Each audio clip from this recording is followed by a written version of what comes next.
This week on the Mr. Throwback Thursday podcast, we bring you a fresh in peace, chili in hot water, but salt to the rescue, Luda and One A, Nas and the Ice Cream Man, Meth gets mad at the bots, and new music from friend of the show, Dres.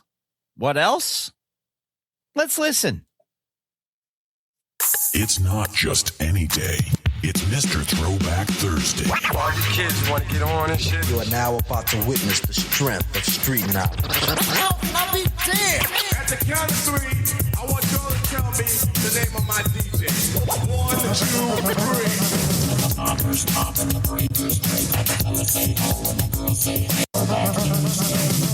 And now, here's your hosts, Bill Winters and Mr. Throwback Thursday himself, Jamie Robinson.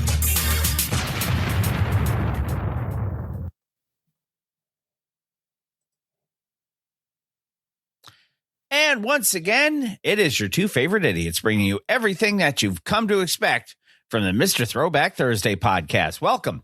Episode 636 coming down the pike right at you. Bill up in New York, Jamie down in Virginia. How are you, my friend? How was your weekend? I'm well. The weekend was okay. Since we spoke last, I did make a run out to Danville, Virginia. Yes. And I did get a big old $1,000 major pop up on my screen. I did indeed see your picture of that you sent me. That was kind of cool. Aside from That's that, a big boom. I had a big UFC fight night. Mm-hmm. I think I won 48 bets and there were only like 12 fights. Now, mind you, they were all like $250 returns $7, $250 returns $4.80. But you know, it worked out. A win is a win is a win, Hell man. yeah, you got some good ones yesterday.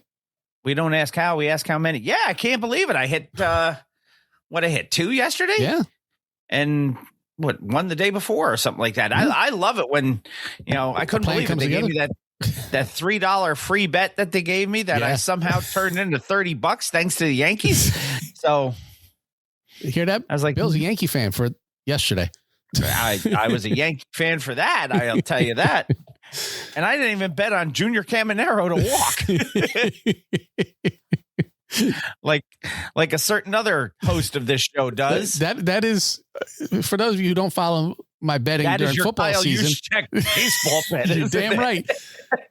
During football season, I will put $1 on Kyle Juszczyk to score a touchdown every single week. Even under bye week, I'll try to do it. This year for baseball, it's $2.50 on Junior Caminero to get a walk. I don't watch the Tampa Bay Rays. I have no reason to watch them unless they're playing the Yankees. Hey, Craigie's got some good suggestion here. I thought Cameron. Oh no, it was Caballero that they traded to the Yankees. Yes. Yeah. No. Caminero is the cleanup hitter for the Tampa Bay Rays. Yes. Has nothing to do with hip hop, but has something to do with me, and I have something to do with hip hop. So, by the transit property, Junior Caminero walking. And let me just say, for the record, great job by you on your guest appearance. Oh, thank you. On Saturn's Favorite Music, the podcast. Saturn's Favorite Music, the podcast. Yes. They don't have episode numbers, so it just says, hip hop meets adult contemporary, which, we've actually talked about that. Yeah. And, an adult contemporary in the 80s, it's 1991, 1992, or 1992, 1993. One of those, the chapter in the book that she's written, that the podcast is about. And the podcast is about the music of the book. So a lot of the music during that time period is what we refer to now as yacht rock. Right. And, we have an entire episode and an entire playlist about hip hop and yacht rock and their combination. So it was a lot of fun. I never thought I would ever hear you talk more than 30 seconds about Richard Marx, but you did. I had to in order to get to Earth, Wind, and Fire. Yes. No, so great job by you. Thank you. Listened to that after you sent it to me today, and I was like, "Oh, something to listen to on the way home." Yeah, Laura sent it to me. Said, "Hey, the episode was out. Thanks for coming on." I'm like, "Cool." So I sent it to you. So if once again, it's called Saturn's favorite music, the podcast. Yeah. I think I shared it before we went live in case anybody wanted to listen. Yeah. It's a good listen. You know what else is a good listen? What's that? Should be everything we have tonight should be a good listen. So. Episode 636 coming at you with some hip hop headlines. At least all but one article. Mm-hmm. Well, there's always one. And then, of course, New School News is never good. That's the one. That's the and we've got what up, John? Woo News. Yes. After hip hop headlines, we'll have Woo News. We'll have the One and Done, the record of the week, and we'll remind you who the artist of the month is. Oh, I love the record of the week choice, by the way. Why, thank you. It's so funny. I was just listening to him the other day and wondering, we don't talk about him very much on here. No. And we listened to him constantly when we were younger. So, yeah, we've done his first record. And I think we did either the second or the third one. But we hadn't gotten this far down the line yet. And it was one of those things. I was listening to his debut. Mm-hmm.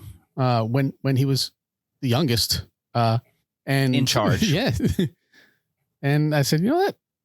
I'm just going to go down the list. And I just started listening to all this stuff. And I got to this one. I'm like, this one's newer, obviously. I like this. Because it's not. We're going to go with this. And I said, fuck it. Let's do this one.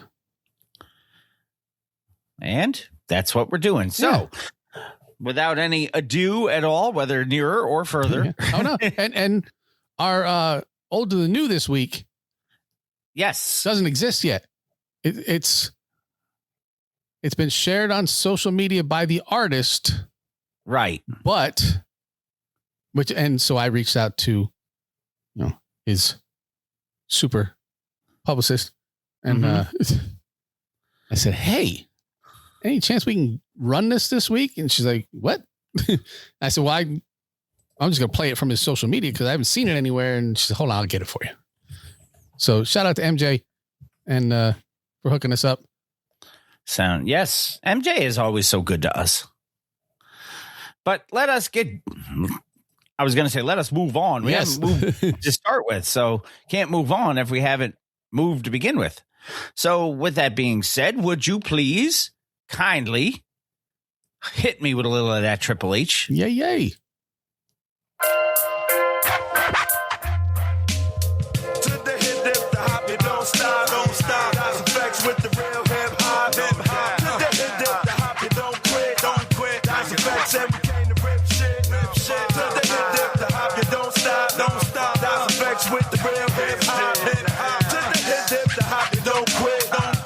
This is Hip Hop Headlines brought to you by Mr. Throwback Thursday.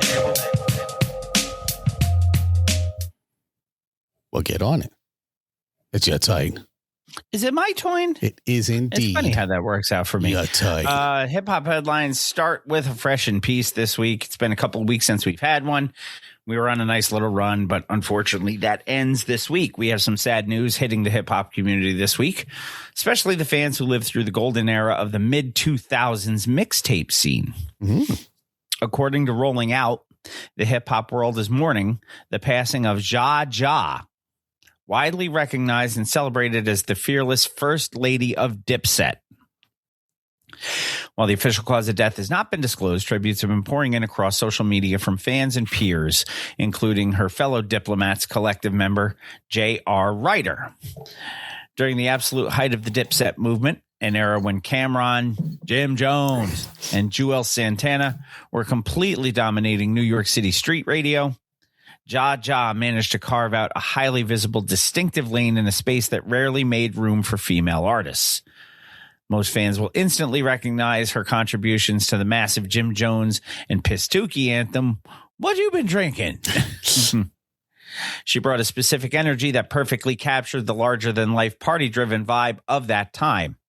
After stepping back from the recording booth, she actually channeled all that Dipset hustle into entrepreneurship. She built her own clothing brand and heavily advocated for youth education. It's a massive loss of a true pioneer for one of hip-hop's most beloved and culturally dominant eras. So, Mr. Throwback Thursday and everybody associated with the show extend our thoughts, condolences, and well wishes to the friends, fans, and family of Ja Ja, recently passed. No age given, unfortunately. No. But we offer a moment of silence in the memory of Ja Ja. Yay, yay! All right. Article number 2, KRS-Two. You want to be KRS-Two. We have an incredible moment of cross-generational hip-hop respect to talk about today, thanks to All Hip Hop. According to a report from them, the absolute legend that is Chris Parker, KRS-One, has officially given his blessing for Top Dog Entertainment's Ab Soul to carry the name KRS-Two. Wow. Yeah. Didn't he once say he was KRS 1, 2, 3, 4, and 5? Yes. No, I think he just said he was number 1, 2, 3, 4, and 5 of all time. The historic exchange happened live at the Blue Note in Los Angeles while standing on stage alongside Talib Kweli. Not Harold Melvin? No, that's a different Blue Note. Gotcha. Okay, sorry. Ab-Soul publicly asked the teacher for his permission and grace to take on the KRS-Two mantle. KRS-One, in true form, broke down the deep philosophical weight of the moment, reminding everyone that KRS stands for knowledge reigns supreme. He told Ab-Soul, he said, "You have the blessing. It's a burden, but a blessing. You are blessed. Carry the name with respect and honor." In an era where so many younger artists completely disregard the architects of the culture, seeing one of the most respected, conscious voices in hip-hop pass the torch to a modern lyricist like Ab-Soul seems to be a pretty massive movement. Hell yeah. That might be one of the bigger passing of the torch moments we've seen in a while. Yeah, that's along the lines of someone being given the title of Grandmaster or Jam Master or... Oh, true. You know, it's not one of those you can just call yourself that. You know, in the beginning they did, but you know, you I was can't. Gonna say that is a title that is earned. You know, it's weird to be. It's like a nickname. You can't give yourself a nickname, right? That kind of stuff has to be bestowed upon you. Yeah. I would have thought it should have been TOO, as in KRS. Also, yeah. I'm also Chris. So, I mean, does taking on a name like that put a shit ton of pressure on you? Yes, I think it does. I say most definitely, but also in a world, in a culture where you want to be an original, why do you want to be KRS-Two? Maybe for the same reason that YDB was Young Dirty Bastard and didn't just come up with his own name. Yeah. Well, he needed the help, though. He needed to be not talent wise or anything, recognition wise. He said, "I am ODB's kid. I'm going to use the name to kind of get me moving." Ab-Soul is already well noted individual. Like, people know who he is. Yeah, he's in the TDE camp with, you know, guy a lot of people may have heard of, you know, Kendrick Lamar. Yeah. Yeah. You know, they not like us. They not like us. Yeah, well, he is like Chris, I guess. He's apparently so. That is my only thing, you know, be, I don't know, another teacher, you know, be something along the, don't be like, I want to be Lil Rakim. No, you don't. You may want people to compare you to the talent of Rakim. But you don't want to carry that man's name. Copy. Yeah, you want your own reputation, your own name, your own title. Yeah, I get that 100%. That's for sure. As somebody who can't stand people who put Junior on their uniforms or V. Sills V.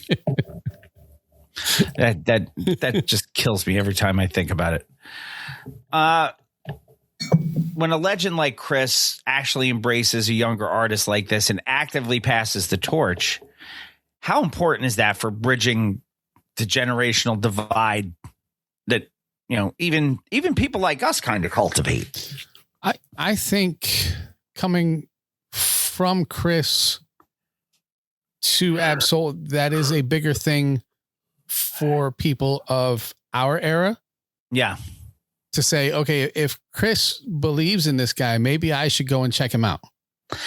And the reason why I think that is because I think more people from our era will follow that mindset, that thought process. Oh, if Chris says this guy's the goods, maybe I should listen to him. Whereas people in I listen to Ab-Soul, I listen to Kendrick Lamar camp, probably don't even know who the fuck KRS-One is. I would hope they'd at least heard the name. Yeah, but can't guarantee that. Right. But to give any weight to anything he says is very different than how much we give to it. Right. So congratulations to Ab-Soul. It's quite a moniker. Yeah. I almost feel like somebody should have gotten a sword. And maybe they did. Did it with a microphone. Shoulder. Touched each shoulder. You know what? That would make sense. Article number 3. Health doesn't need to be ludicrous. It does not. And this comes to us from Little Black Book. Because why brand not? Cross, because we get news from everywhere. Yeah, we don't. It's not from Llama Llama Red Pajama, because that was also a Luda article we did once. Yes, it was. We have a new brand crossover to talk about today. Perfectly highlights how 90s and 2000s rap legends are pivoting into the wellness space.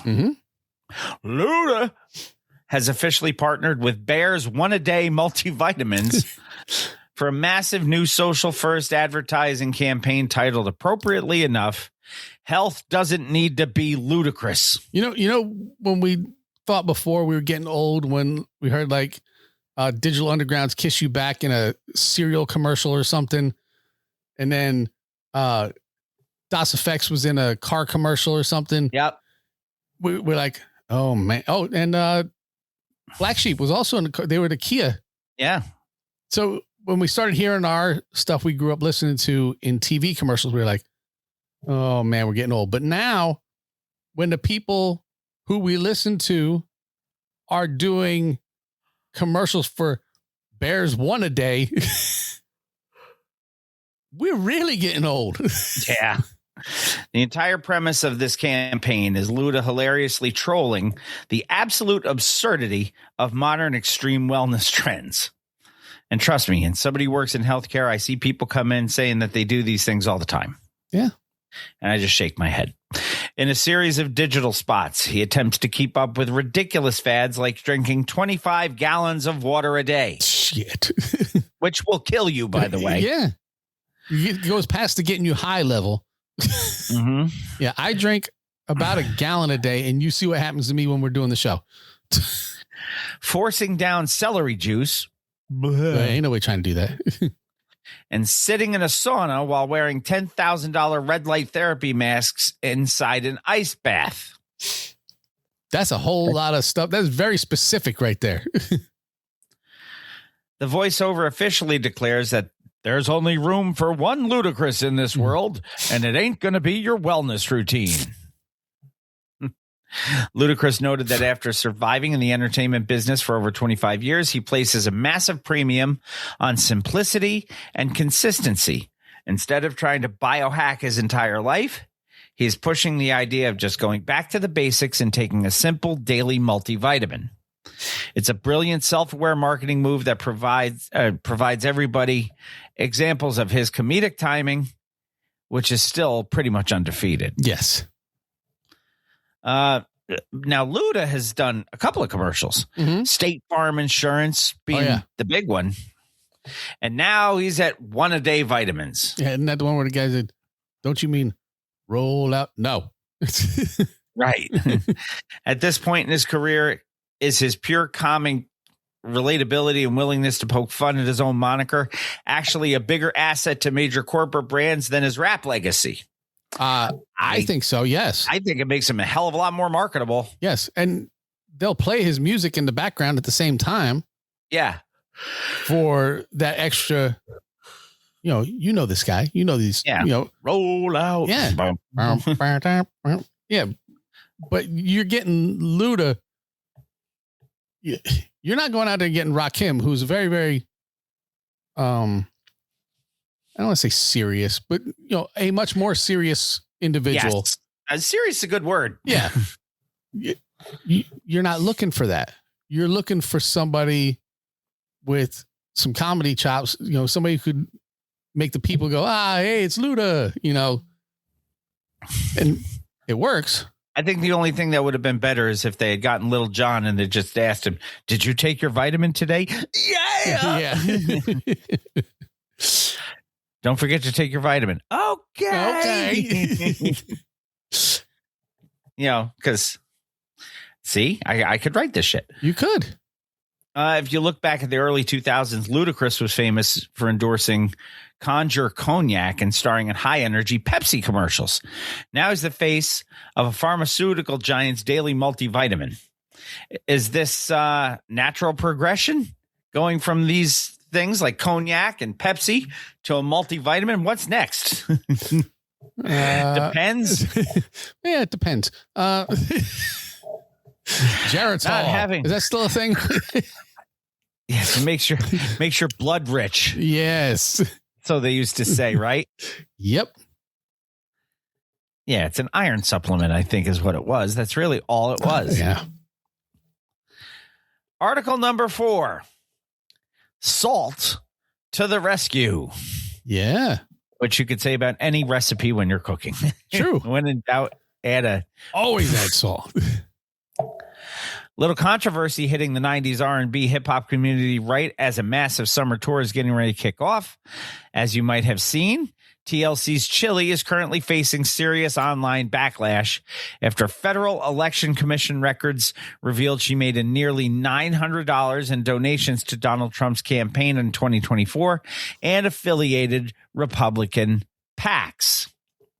Yeah, and it's one of those things. She came out and apologized and said, I'm not super internet savvy, but I didn't read the fine print and blah, blah, blah. Look, after Pebble shafted you guys, you would think you would always read the fine print. Yeah. The controversy multiplied when fans also noticed she shared a debunked conspiracy meme about former First Lady Michelle Obama. Mm-hmm. Chilli immediately went into damage control, taking to Instagram to explicitly state, I am not MAGA. Yes, you are. She explained that she didn't read the fine print on the recurring donations, believing the money was strictly going toward veteran support and anti-human trafficking organizations. As for the meme, she blamed it on simply not being computer savvy, insisting it was an accident and reiterating her utmost respect for the former First Lady Michelle Obama. What makes this story even more interesting for our Golden Era fans is who rushed to her defense. Cheryl Salt James of Salt and Pepper, who is hitting the road with TLC and En Vogue this August for their It's Iconic tour, publicly backed Chilli. Salt warned critics that the internet is quick to crucify and slow to forgive, telling Chilli to keep her head up and ignore the haters. It is a messy situation right now, as these 90s queens are preparing to share the stage.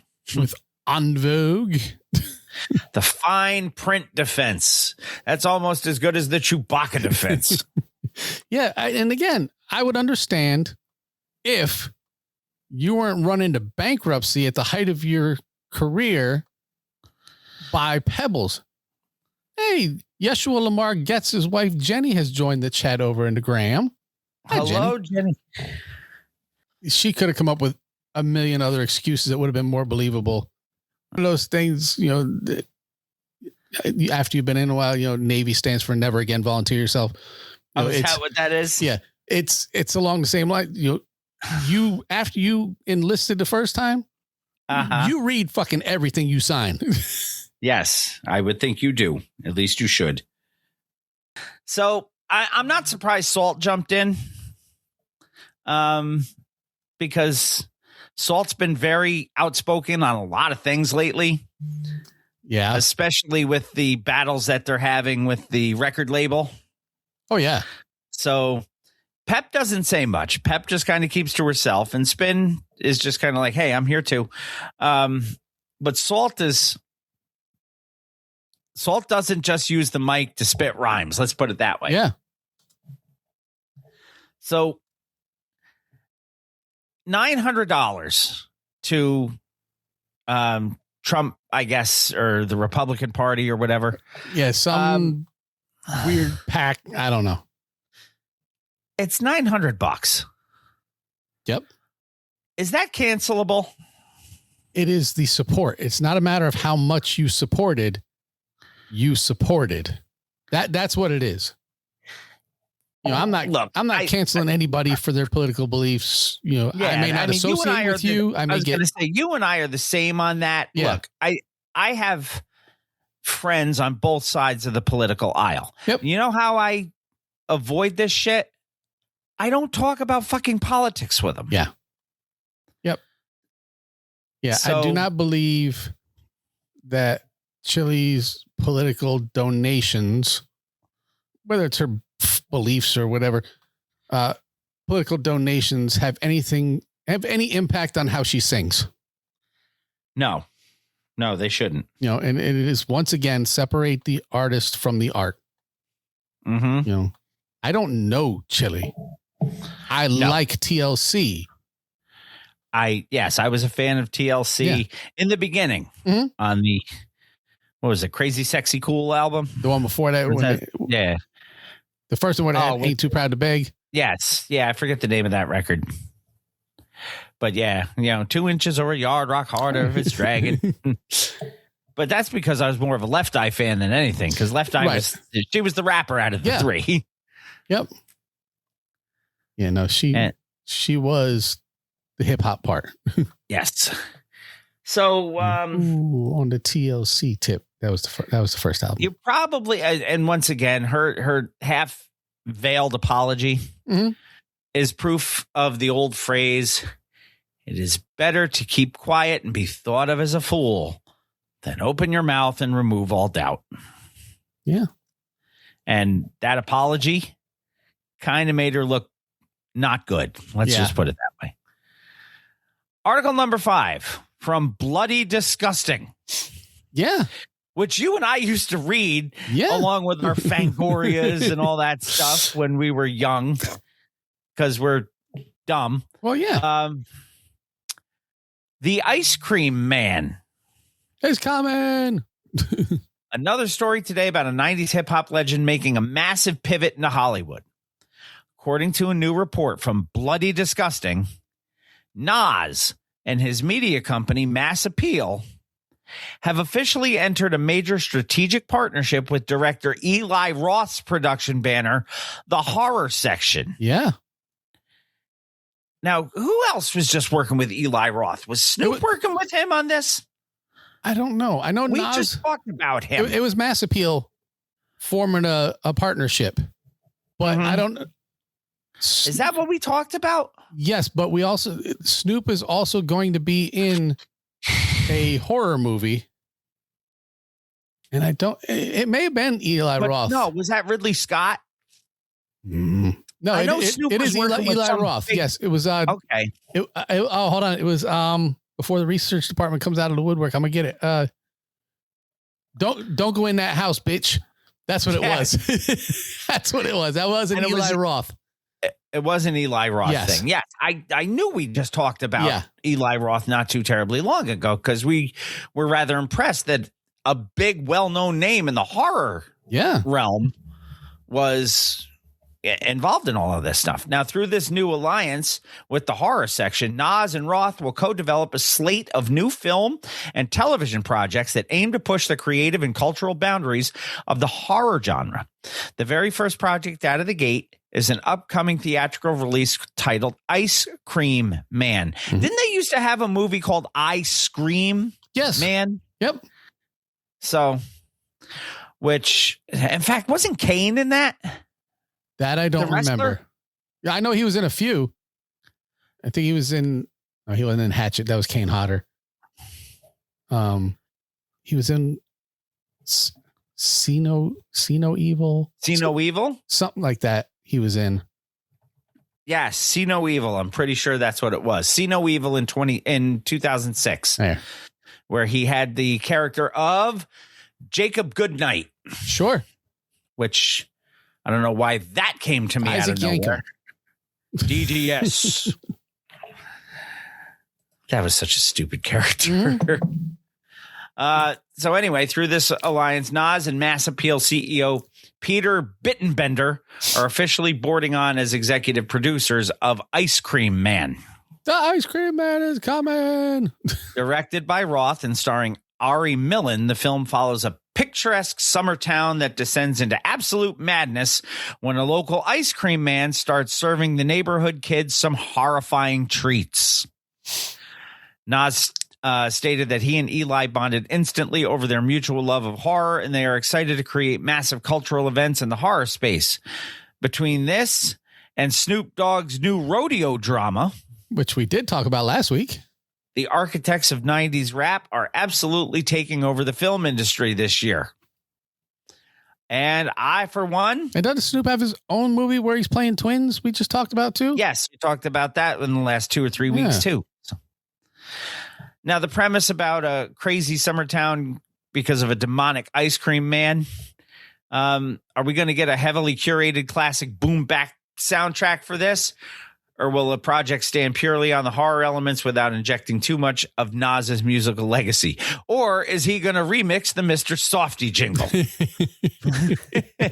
I would think just, I have zero idea of what they're going to do. Oh, me too. But my thought is it will stay away. It would be a separate thing because Nas's production company is going to be a production company. It's not going to be, hey, how about we work some of my music in, or how about we work in music from friends of mine? I don't think that's going to be it. It could be, but I don't see it happening unless in this case, Eli Roth, if he's a big hip hop fan, that may have been something that was going to happen anyway. And it's just an easier path being connected with Nas and Mass Appeal. I would think he's got to be a hip hop fan, man, because otherwise, why would he get into bed with Snoop for "Don't go in that house, bitch"? Maybe he's just a Snoop fan. He likes the Olympics.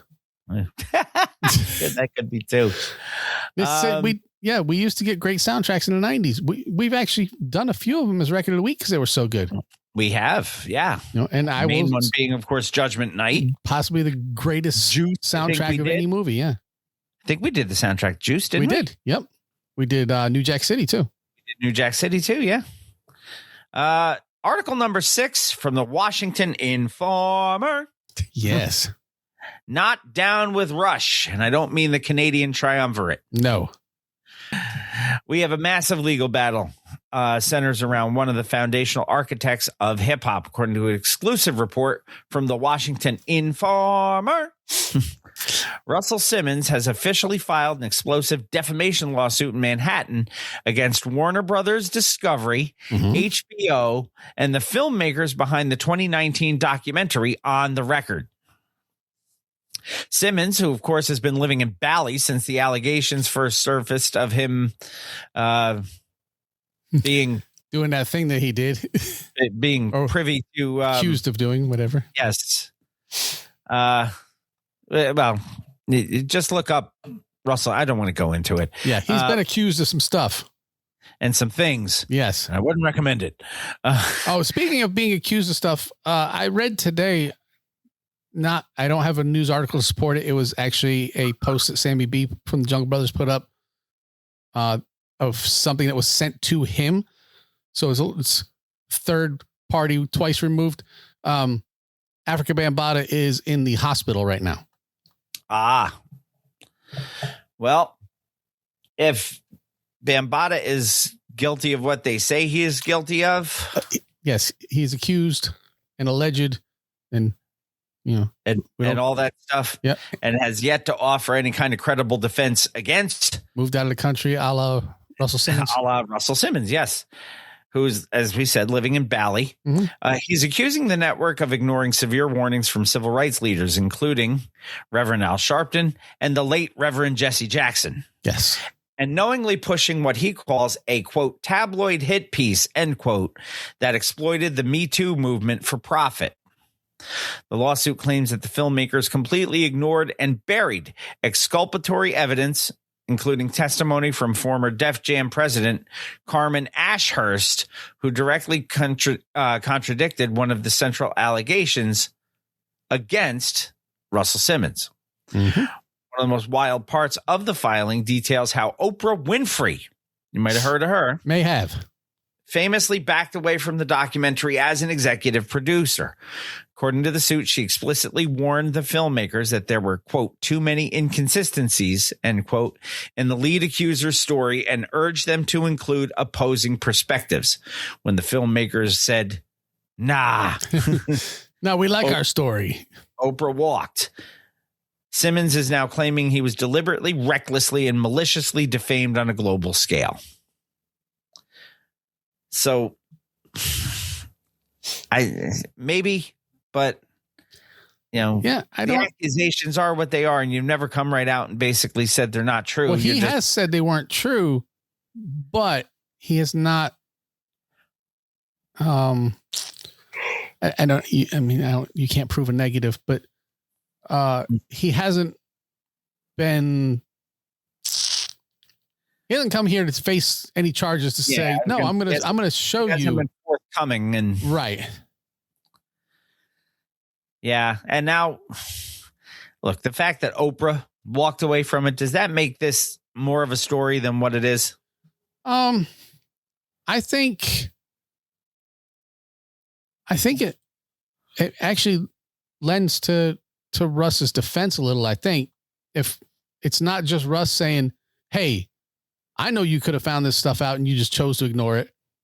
It's someone, it's Oprah who, you know, we're not going to count her Dr. Phil and Mehmet Oz support or anything in the past, but she's someone who's, if it's not going to be done right, she doesn't want to be involved because she's fucking Oprah.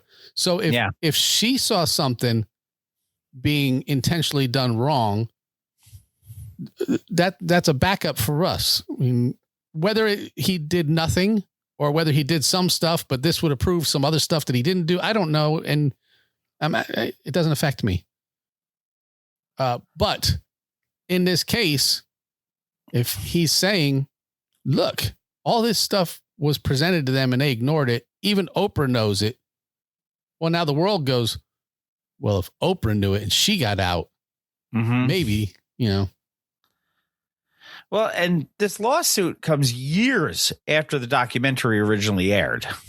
Right. Given that Russell essentially had to step away from all of his companies and move his ass to a neutral party state like Bali, is it actually possible for him to rebuild his legacy and public image if he wins this case? Or is the damage from all of this shit already permanent? I believe... I don't see him rebuilding himself. No, I was about to say, public opinion is right, rough. But Russ he's a yogi now. He hasn't had anything to do with music in years. I mean, what does he need to rebuild? He lives in Bali. He is a certified yogi or whatever. He give a fuck what goes on now. He made all his money from that. Yeah, probably. It's a good point, I think. And from he's like you know, he likes 3 hard dicks a lot. Never live some things down. Hey, guess what article number we're up to? I have no idea, but if I were to guess, I would say article number Super 7. Article number Super 7 brought to you by Super 7, super7.com/MR Throwback Thursday, our landing spot for you to buy anything you want from Super 7 and give us a little credit and let them know who sent you. Yeah, speaking of 3 hard dicks. All hip hop. P says he's moving on. We have an incredible story today about one of the greatest hustle and grind executives in hip hop history. Yes. Applying that exact same blueprint to college sports. According to a new report from All Hip Hop, this ain't no motherfucking P. Master P, Percy Miller, has officially stepped down from his unpaid volunteer role as president of basketball operations and assistant coach at the University of New Orleans. When Master P first took on this ambitious experiment in February of 2025, the UNO Privateers were sitting at a dismal 4-27 for their record. That's bad. He didn't just show up for photo ops. He invested his own money, time, and resources. Behind the scenes, he handled marketing and NIL payments, which have killed college sports. Yeah. What up, Scooter Bobby on the gram? Also secured a $1.3 million Jumbotron, renovated the practice gym, and completely revitalized the program's culture. The numbers absolutely tell the story. In just 1 year under his guidance, UNO finished the season 15-18, jumping from dead last all the way to 5th place in the Southland Conference. In his departure statement, this ain't no motherfucking P emphasized that he wasn't looking for any rewards or accolades, writing, "It's always been about the city of New Orleans. But now he'll be gone 500 miles when the day is done." Giving back to our community, creating future leaders, and making a real difference with action. It is a masterclass in how celebrity involvement in college athletics can actually work when there's a genuine boots on the ground commitment. You just talking about special eds DJ in there? Action. Friend of the show, DJ Action. Yeah. Percy Miller, we've said it before. The dude who hustles like nobody's business. Yeah, I'm never a Master P fan when it came to his rap, but you got to admire the guy's business acumen. Yeah, and all those people that he put on, No Limit was a giant. They actually had a tank. Surprised Lion didn't get a job trying to drive it. That No Limit tank that was on their chains and on all their merch, they actually had a fucking tank rolling out there in New Orleans. So could this independent hustle blueprint that No Limit did work for other struggling mid-major sports programs? If they can find somebody to do it, I'm sure it could. Oh, yeah. I'm actually surprised Flavor Flav hasn't done this to some women's college basketball team, because you know how he is about the women's sports. Yes. But, never put anything past him. I'm sure it's something he's thinking about, too. Yeah. And the best part about this, P being who he is, he did all this unpaid. He's a volunteer. Yeah. He just wanted to give back to his city because he is all about New Orleans. He is. Do you see anybody else doing this all as a volunteer thing? Or do I see? I could see Flav doing it. I don't see anybody like Jay-Z doing it. No, and he's kind of the one who should. Mm-hmm. When you're at that level, and I'm sure P's at that level where he doesn't need money. I mean, obviously everybody needs money, but but he's not hurting for money like some. No, he's got enough other things going on where he can take the time and invest it into something that he believes in and not have to worry about getting paid to do it. Mm-hmm. Well, good on Master P. Yeah. And best of luck to the University of New Orleans. So yeah, Uno. Article number 8. The Beastie Boys meet Levi. Not Levon. No, because he shall be Levon, and he shall be a good man. Billboard magazine brings us this fresh 90s nostalgia hitting the merch racks this week. According to Billboard, Levi's has just officially dropped a brand new throwback capsule collection completely dedicated to Beastie Boys. This collection is designed to directly tap into the raw 90s hip hop and rap rock style that the trio made globally famous. So far, this drop features a tight lineup of vintage washed graphic band tees and long sleeves, retailing right around the $45 to $50 mark. The designs pull directly from the Beasties' extensive archive, celebrating their signature chaotic energy and iconic imagery. Levi's is positioning this as the ultimate way to relive the golden era of 90s streetwear when a perfectly worn in-band tee and a pair of baggy jeans was the absolute uniform for the culture. I mean, if you were wearing Levi's and you didn't have like a Led Zeppelin shirt or something. Yeah. I don't know. Didn't we do one of our show titles? The cover art was Bruce Willis in his 501 Blues commercial. Yep. It's a clean, simple collection, but it perfectly captures that authentic downtown New York vibe that MCA, Ad Rock, and me, Mike D, championed throughout their entire career. $45 to $50. Is that a fair price point for officially licensed major brand hip hop stuff in 2026, or does that feel a little steep to you for just a basic? If it's just for a basic cotton T-shirt, yes, it's overpriced. Yeah. That is the price now, though. I was just looking probably 5 minutes before the show. I got this email from Cal Athletics. And Meth has this awesome T-shirt. And it says Tacalaga, and it's Galaga underneath it. It's written in the Galaga font. And I'm like, man, that is a fucking cool ass shirt. I should get that. And it was $40 for a T-shirt. Right. I understand that is the going rate. You know, you look around, all of them are $35, $40. Uncle Luke right now, you guys check the Facebook page. Yes. Uncle Luke is, as we told you, running for Congress, and he is selling T-shirts to support, his campaign. And I went and looked over. So Uncle Luke's selling them for $30, which I think is still high, but it's a little high. But knowing that the money is going to his campaign, you kind of it's just not going in those pocket. Things are always overpriced, right?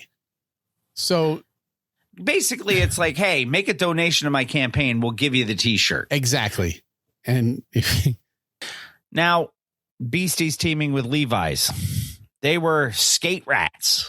They were. I picture them more in Vans than I do Levi's. Yeah. So does this jeans were jeans though? I mean,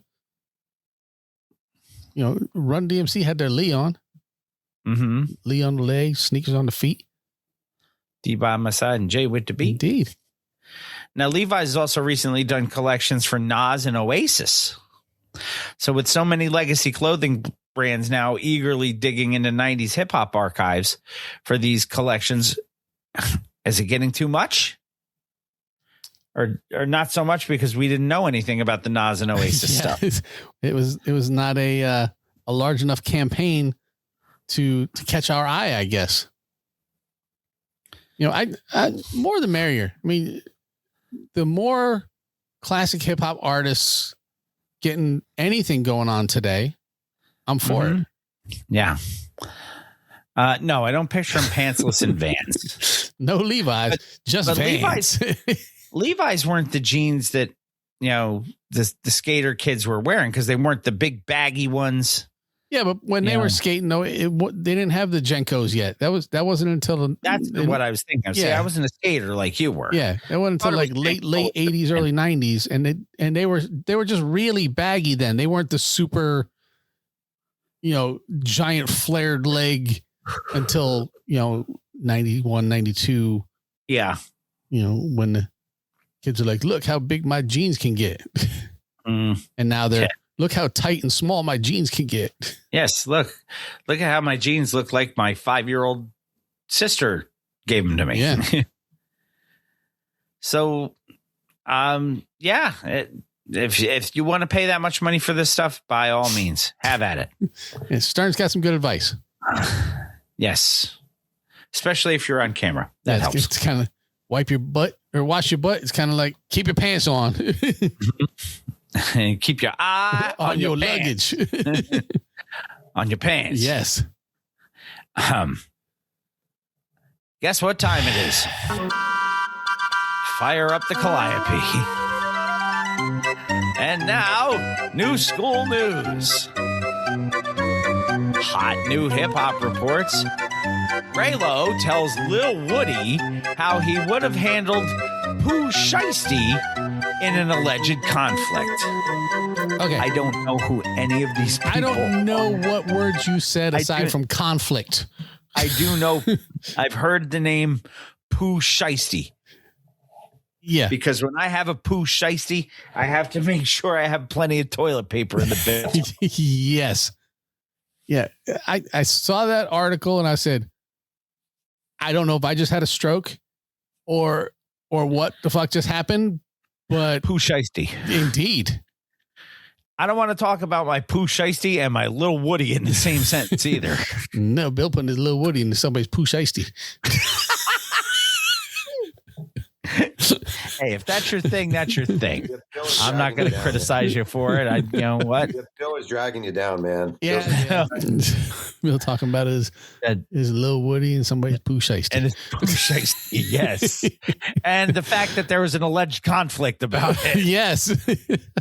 I wouldn't think that would be alleged. I think that would be a bona fide, verified, awful-fied conflict. So, yeah. I think you should just. I actually have an HJ for another guy. You should just stick with that instead of the Little Woodies and the Pooh Shiesties. And on that note, with the Little Woodies and the Pooh Shiesties, we will take our first break of the evening. So when we come back, Lil Woody, Pooh Shiesty, and Woo News. And homie Lil Half Dead. Which one will be returning? The only way to find out is if you come back yourself. What's good? This is DJ Action, the original DJ Action Love, putting it in reverse for my mans, my homies, Jamie and Bill on Mr. Throwback Thursday. And if you ain't tuned in, you dead wrong. Brooklyn in the building. One.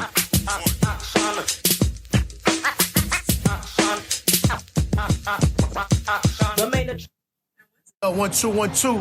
What's good, yo? This is Ghostface straight from Staten Island, New York. And right about now, it's time for Woo News with Jamie and Bill. Y'all know what it is. Get it correct. Mr. Throwback Thursdays, Jamie and Bill. You know what I mean? On Woo News. That's what's going down right now. Y'all check this out. Exclusive. Peace. The RZA, the Jizza, Raekwon, Master Killer, Inspector Deck, You God, Method Man, Ghostface Killer, and Old Dirty Bastard. It's now time for Woo News with Mr. Throwback Thursday. Shimmy on it. Welcome back, Mr. Throwback Thursday, episode 636. It is indeed time to woo, woo, woo. Indeed. And I don't mean Zack Ryder with the woo, woo, woo. You know it. Nay. Because he doesn't even go by that name anymore. He's Matt Cardone again.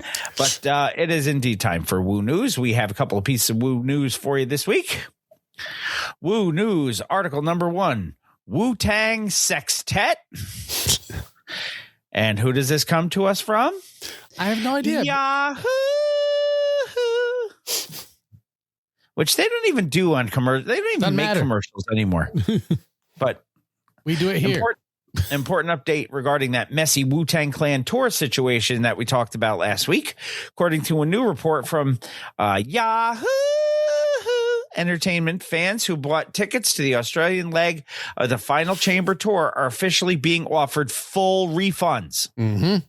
That's huge. Yeah. I would have thought maybe a discount or something, but nope.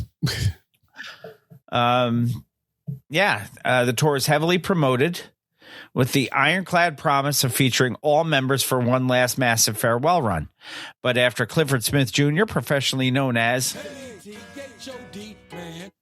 Raekwon the Chef, Capadonna, and Young Dirty Bastard all failed to show up at the opening gig in Brisbane, the backlash down under was fierce. Mm-hmm.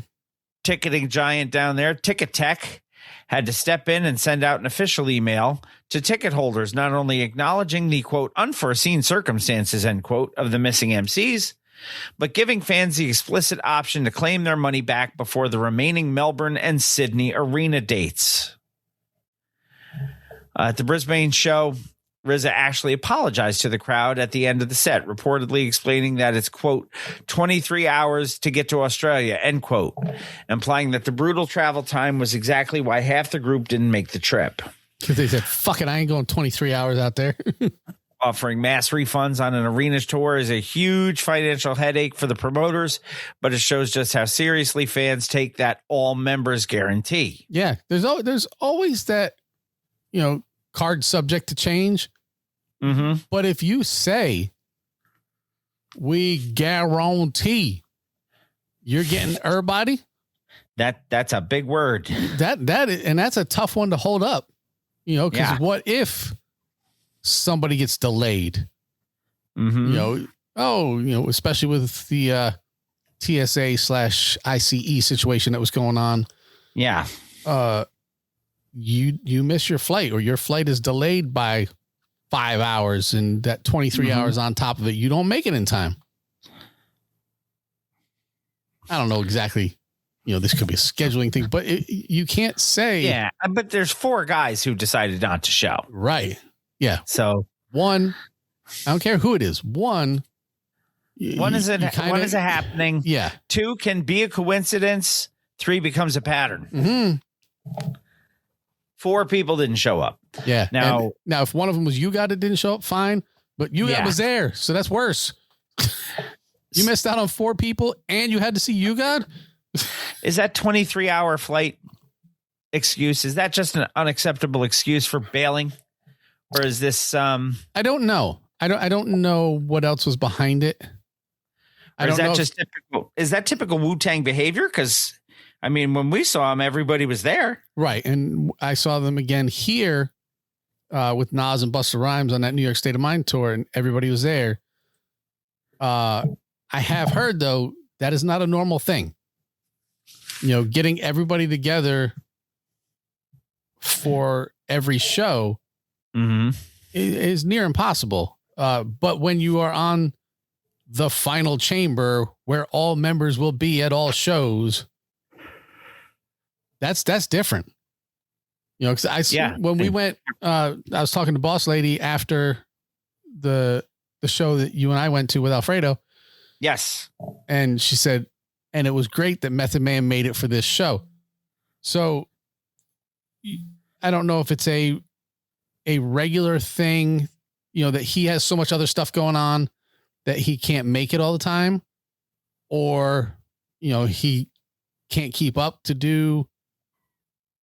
And I don't know, but it seemed like it is a normal thing. Yeah. So, a lot of money going out, man. That's a lot of money. So next article, and this comes to us from complex.com.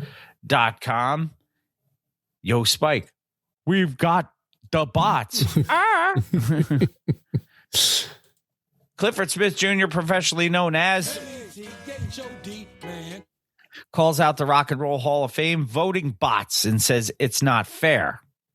Wu-Tang, of course, are in the running to be inducted as part of the 2026 class, but the Tecalian Stallion thinks that bots are impacting the voting process. And if it's not them, it's Gene fucking Simmons. Yes. So Clifford Smith Jr. has never been one to hold his tongue. His latest comments about the Rock and Roll Hall of Fame prove this still to be the case. Wu-Tang Clan. I thought murder was the case. That they gave him, yeah. Wu-Tang are one of the acts nominated to be inducted as part of the Rock and Roll Hall of Fame class of 26. Other names in the running include L Boogie, Ms. Lauryn Hill, New Edition, Pink, Shakira, Luther Vandross, Phil Collins, Sade, Jeff Buckley, Mariah Carey, Oasis, and more. There's a lot of talent there, man. There is. I will tell you, completely outside of hip hop, but this article specific, the greatest, most entertaining concert I have ever been to was fucking Pink. Oh, she's crazy good, from what I understand. Saw her at the Washington National Stadium a few years ago in the pouring rain. And she did incredible fucking show. Flying stuff and all that. She loves to do all of that. Yep. And she could sing too. Oh, man. yeah. Yeah, it was her, and it was Pat Benatar. And oh, God. Somebody else. Janelle would have loved that. She loves Pat Benatar. Last Friday, April 3rd, which, by the way, happy birthday to my wife this past weekend. Yes. As her birthday was Saturday, the day before Easter. On the 4th. On Friday, April 3rd, the Tecalian Stallion, Clifford Smith Jr., professionally known as, took to Instagram to call out the use of bots in the voting process while sharing a screenshot of the current fan vote results, which places Wu-Tang just outside of the top 7 qualifying spots with 598,106 votes. They are roughly 12,000 votes behind Sade. That's crazy. Yeah. He says it's very cool to be nominated.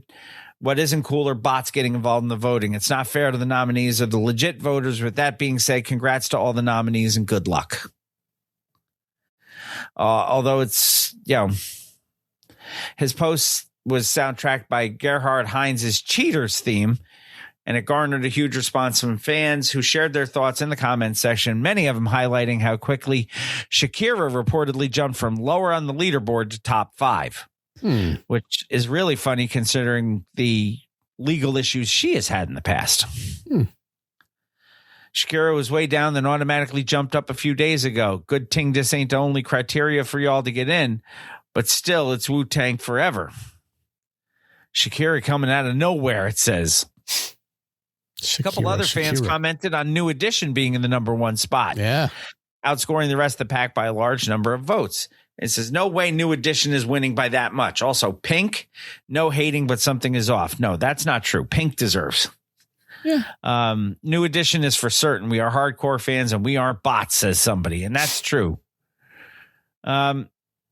Results of fan ballot does not decide who gets inducted. Since 2012, fans have been given the chance to vote for the nominees that they'd like to see inducted into the Hall of Fame. The top 5 to 7 vote getters in the annual online fan vote form one ballot, which means the other 5 to 7 inductees are decided by a voting committee. One fan in Meth's comments made this point while also calling out the Wu-Tang rhymer for his post. They said the fan votes are not the final say anyway. There's a committee, which they couldn't spell. Was it an itty-bitty-titty committee? Yeah, if voters that have the final say.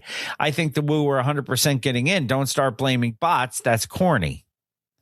At the time of publishing of this article, Wu-Tang still sit at number 7 in the fan vote with 601,968 votes, just 13,000 votes shy of the 6th spot, currently held by Billy Idol. And if you want to vote, you can cast your votes at vote.rockhall.com. Yes. Lion's got some stats for you. Crazy Bone is the only hip hop artist to have actually received sample clearance from Sade. Wow. Crazy Bone, part of Bone Thugs and Harmony. Accompanying Wu-Tang on the Final Chamber Tour. Yes, they are. So, and that's a full circle moment right there. It is indeed. ODB is still dead. Yeah.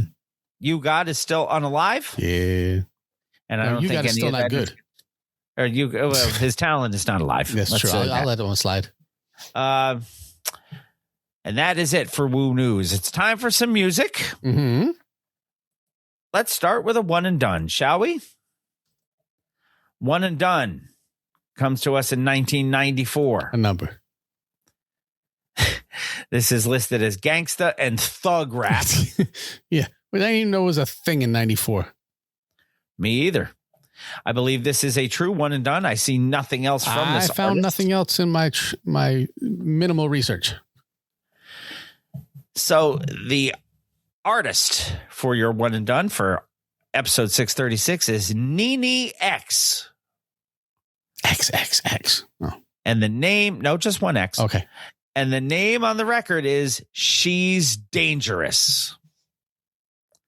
And I have a shit ton of tracks on here. 3, 6, 9, 12, 15, 16. Yep. Track number 1. John's going to say it's garbage. He will. Because there is no intro on this. Track number 1 is called Straight Regulating Shit.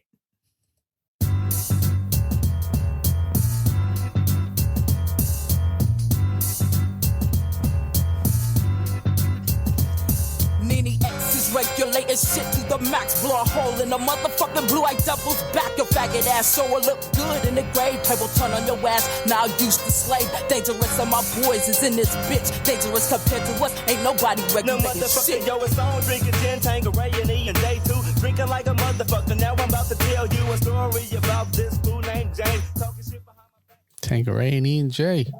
That was a very familiar opening riff. My name is D Nice. Indeed. Her name is Needy X. She's taking out your suckers and you don't know how she did it. Please, Mr. Chronic.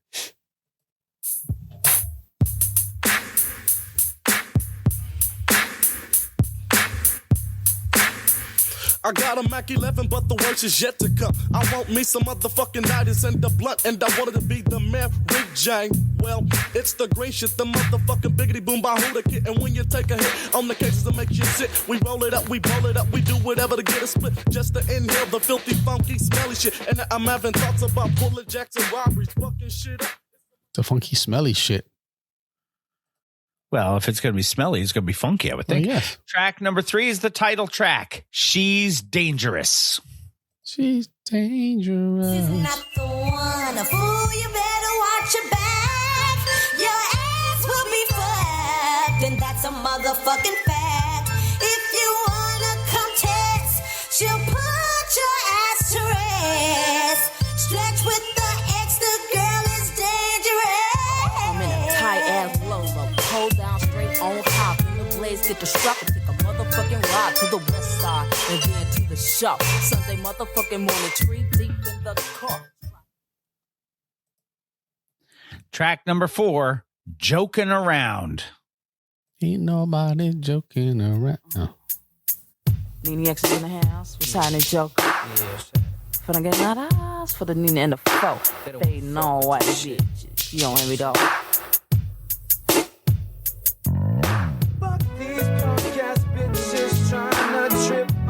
Brother Jay, I don't really wanna hear what the fuck they've got to say. Well, yo, some niggas, they trip on me too. Fuck them, though, but extra habit. It's me they want, but it ain't that easy to stab it. Pencil Dexter satisfy me. What is this you say? What'd she say? What did you do? What you say? I don't know what she says, but on this one, track number 5, Nene says, fuck you. Noted. Because that's the name of the track. Nene says, fuck you. Damn. God damn. This came back with me. Punk ass nigga. Piston came back. Guess I got to deal with motherfucking cat. Nigga, I got your motherfucking bitch right here. Tell me how the bitch feel in your ear. Pop, pop, pop, pop. Shouldn't have never dissed me. Niggas talk behind my back and never fucking kiss me. Trying to say they fuck me. Talk behind my back and never fucking kiss me. do you want him to kiss you? I don't know. No, that's some back hug shit. Yes. Track number 6, Slow Yo Roll. Ass in the motherfucking hole, stupid bitch. You should have slowed your motherfucking roll. Face down, 6 feet deep in the hole, stupid bitch.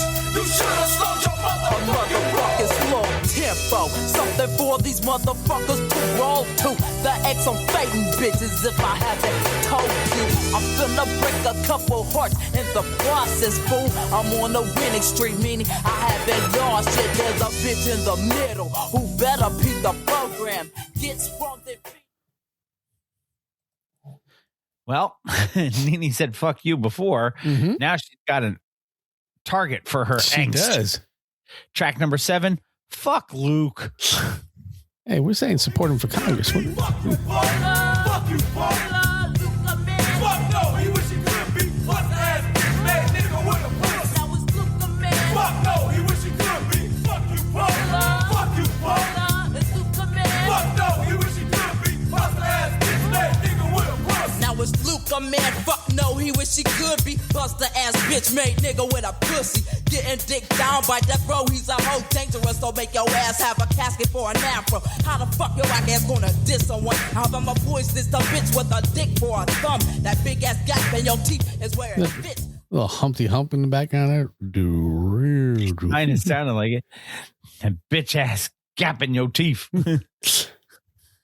Track number 8, Gangsta Props. Gangsta Boogie. Gangsta Boogie. Motherfuckers finally realize that Dangerous Records is in the motherfucking house for the Nina and the fuck all the time. But you better realize, yo, who that nigga? Who that nigga? That's that motherfucking bitch. The same one on Tweety looks. My dick is prejudice. Well, who the fuck cares if I sound a lot like someone else? Some niggas, they just can't quite put their fingers on it yet. I be hearing these niggas talking about my songs coming out the cage. I heard was a bitch and murder one. All the fuck is time is me. Track number 9, Lost Yo Scruples.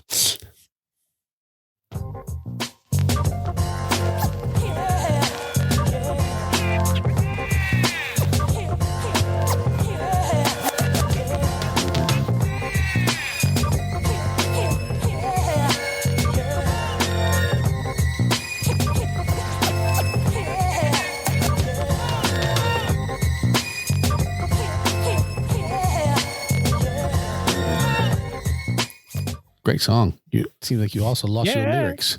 Yeah. What are we up to? Track 10? Yep. Peel His Cap. H-I-Z. I don't think I've ever seen his spelled that way. Well, now you have. What you call dangerous, me smoking all white bitches for the Nina and a fight. That hardcore killer punk ass nigga shit. Yo, listen, close, look, it's smoked if you're stuck to the X.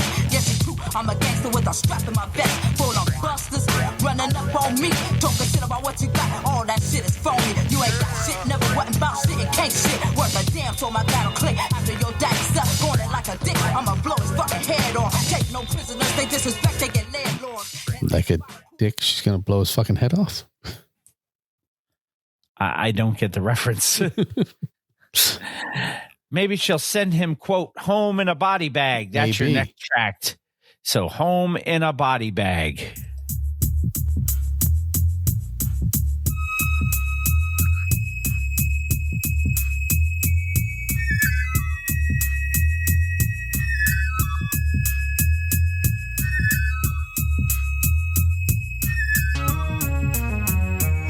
If you father always 10, don't twist the story. Fuck sweating you, cause you ain't this shit for me. Just be back. I'll fuck up your motherfucking life. You sucking dicks in the day to do a show at night. To both be fair too. I failed to like yo shit. Suck a dick the size of a clip. Yeah, that's that bitch slipping bitch. She's angry. That was, I believe, track number 11. That's what I have it as, yeah. Track number 12. Take that, motherfucker.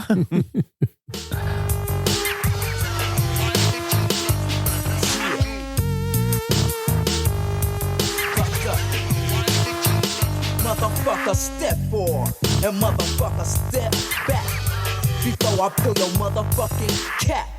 And if the motherfucker talks shit, I'ma slap the motherfucker like a bitch. I don't play no motherfucking games, niggas. No, Mini X is straight insane. The motherfucker still gonna hate me. The bitch ain't did shit for me lately. Track number, what are we up to? 13? Yep. Which is so delicately titled. Yeah, 13, yeah. Fuck you and yo Nickelback. That is These are great. This one's for you, and this one's for the horse you rode in.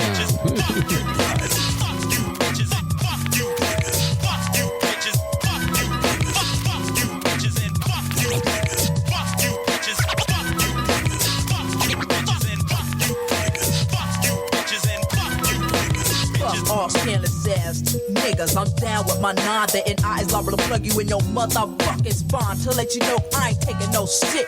Ho, get your buster, you get your dope bitch up out of my motherfucking face tryna fool me. Bust the ass Mark knew it wasn't cool to your bitch tried to snitch, play like I was the wrong one. Tweet, I gotta check this bitch giving me problems. Yeah, you your punk ass bitch. You are a punk ass bitch. I am not. Whoever Track you are. number 14. Pass the joint. On the left hand side. Yeah, this track right here. That's clutchy. I'm just gonna let y'all back and listen to, you know, smucked esa fat ass and no sack. You don't hear me though. All the time.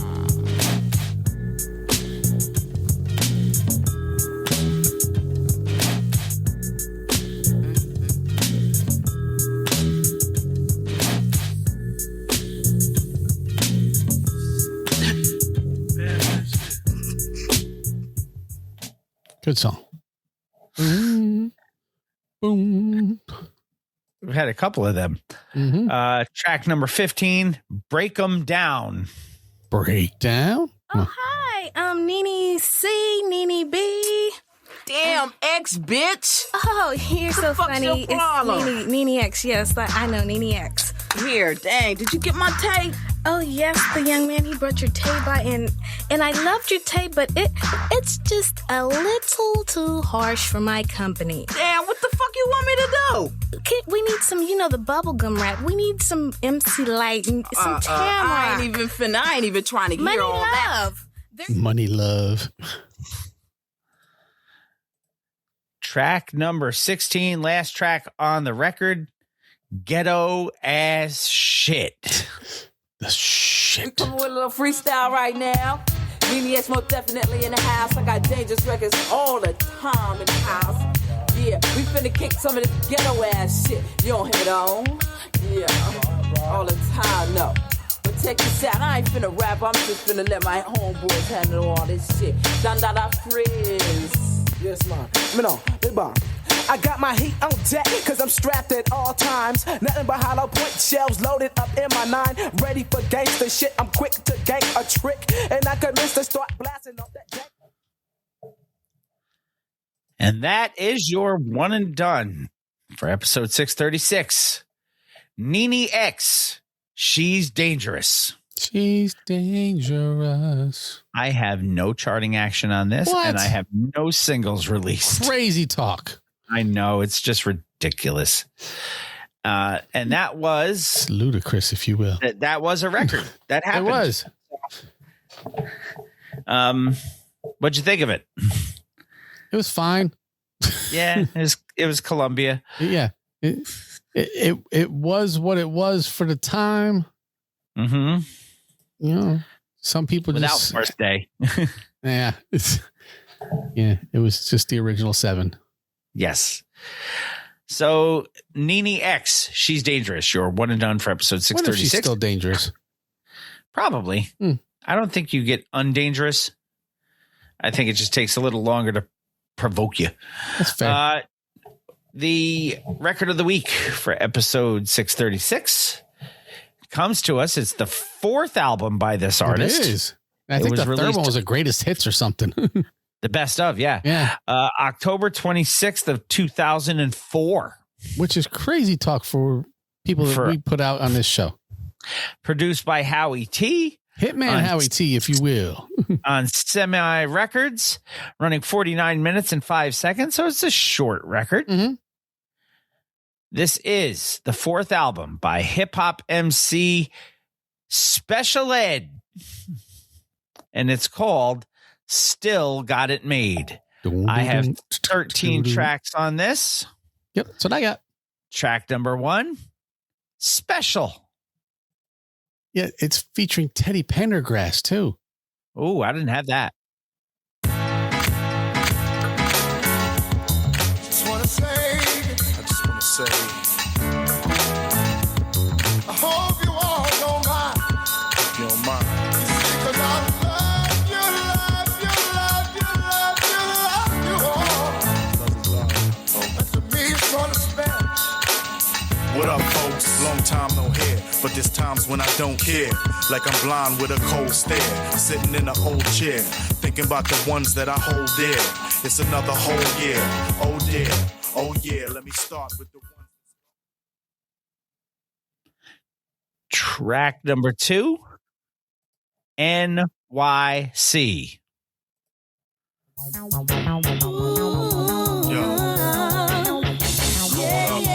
I really want to talk about it. Crazy.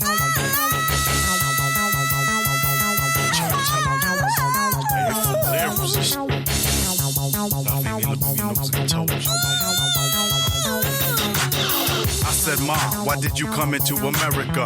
She told me it would be better, but is it? I wouldn't want to visit. Now I'm living in the gizzard of the beast. I'm on these New York streets, and I got 4 brothers. 3 of them hate me, 2 of them shady, 1 of them crazy. None of them raised me. I was born to baby. Dude, if I didn't know that was Special Ed on the album cover, I never would think it was him with that voice change. Yeah. Well, I mean, first album, he was like 16 or something. Yeah. Track number 3. Really? Really? Yes, really. It's called Really. Yeah. Semi. We going MIA. Feel me? I rule from here to Space Station Mir. Every lunar year I beam down a new sphere. This one here entitled Rhyme Bible. Forward to the final chapter, Book of Rapture. I return and recapture. Rest 7 days after. Just when you thought P was the master, you see things in a different light. I give it life. Words unite. Even when I write hard. Special Ed, who was in the movie Juice. Track number 4, Bouncin'. Outside of the man calls Sizzler Cologne, the man calls Special Ed, Brooklyn's finest. Flatbush, you done though. Bouncing to the beats and going to the streets, doing it nice and neat. Bouncing to the beats and going to the streets. Hey, I just see I'm so elite. Bouncing to the beats and going to the streets, doing it nice and neat. Bouncing to the beats and going to the streets. Hey, I just see I'm so elite. If you come for the gal them, get behind them and grind them. Gal all a while them. Me have to aisle them, me not spoil them, only try them, me not buy them, only ride them. Let me see your lights. Track number 5 asks, who's the man? With the master plan? You don't know what it is? You don't know what it is? You know what it is. Them Crooklyn kids, Semi, they not ready. Yo. I'm popping off like a tag cause I'm off the rack. I rhyme to survive so I'm forced to rap. Now chicks wanna sit across my lap. I told her fall back cause she wrinkling my fabric. Blow smoke, got you thinking it was magic. Any way you want it, I have it. Wrap like a package, ready for shipping. Wrap like a package, ready for shipping. Track number 6, Smile. The Shanice song?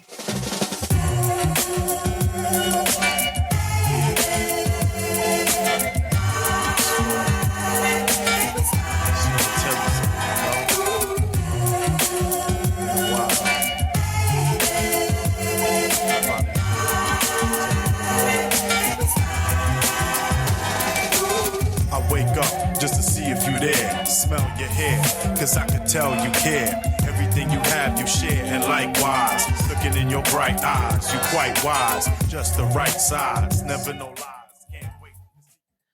Track number 7, All Night, All Day.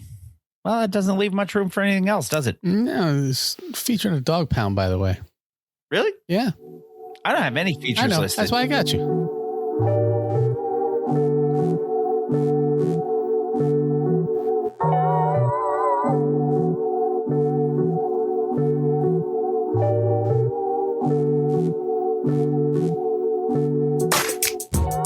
Y'all, a special ed and a dog from the pound getting down. Hip hopping to the fullest, come along and get with us. See the ladies bopping, my homies hip hopping, don't stop it to the beat. Break it down for me, check it out. Brooklyn to the beach, y'all see Special ED and DAZ. Ain't no apology, we meant for y'all to take it back to cutting it up. Me and my homeboys hooking it up. We cold as the cold crush. So what? Tell me what, homeboy, we ain't had. Track number 8, I Know You.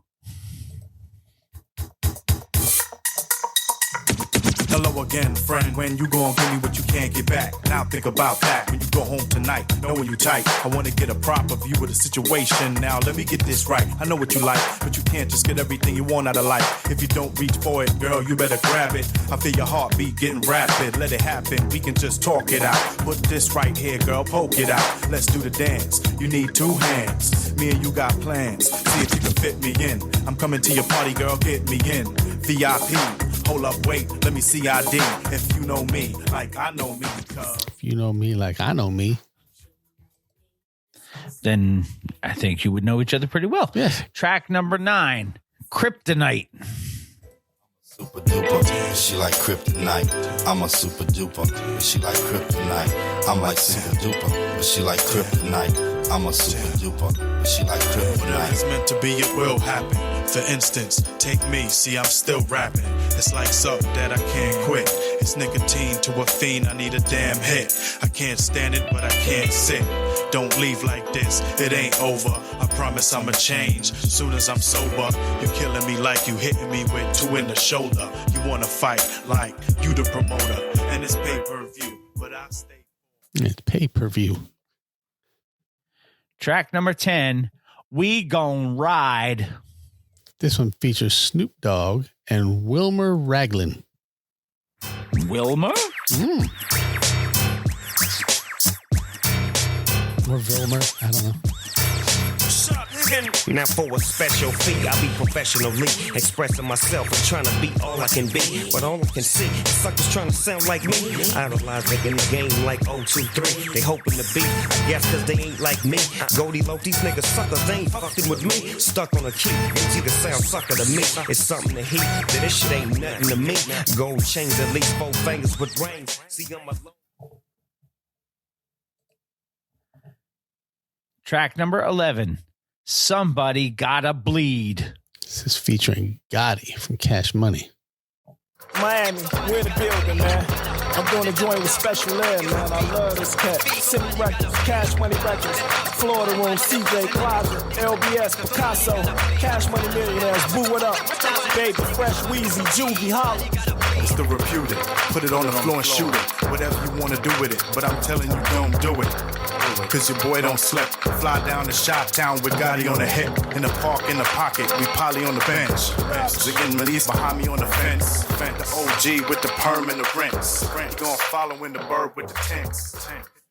Track number 12, Dying Young. This one right here going out to young Ziggin. Like to talk out the side of your neck. Better have respect. Yo, come correct, or you better not come. I don't really care where the fuck you from. Yo, kid, I think you better hold your tongue. Cause around my way, a lot of niggas die young. You better watch it, and I'm not talking about your pocket. A real thug'll plug you like a socket. Watch how you react when you interact. You might get it in your back, and that's just how they live it. Like they did to Shorty when he turned pigeon. For the case, now we wanna start snitching. Coming on no string posting. Final track on the record, track number 13, So Long, Goodbye. Kind of should be an outro. I would think.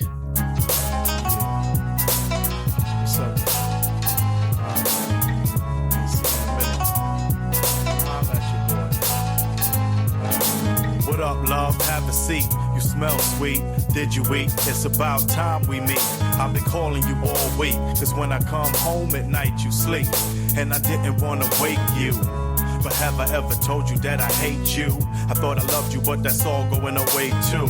Along with me, I will no longer be around for you to put down a mistreat. You think this shit's sweet, but it's not. That is your record. You can always spot the Snoop. Yeah. The minute he steps on the microphone. Oh, yeah. Hey, I know that guy. Yep. Very, very unique voice. Oh, yeah. And so did Special Ed in that record. Yeah. Like I said, didn't sound anything like the original Special Ed. Yeah. Again, we're how many 100 years removed? I mean, when was Youngest in Charge released? That was in the 80s, wasn't it? I'm going to look at the chronology of the. Okay, yes. Youngest in Charge was 1989. A number. So this was, 2004?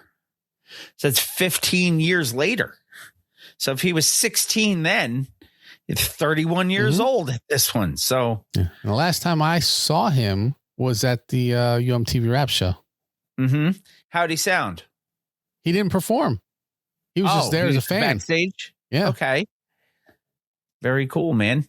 I don't have any charting action, and I don't have any singles released off of this.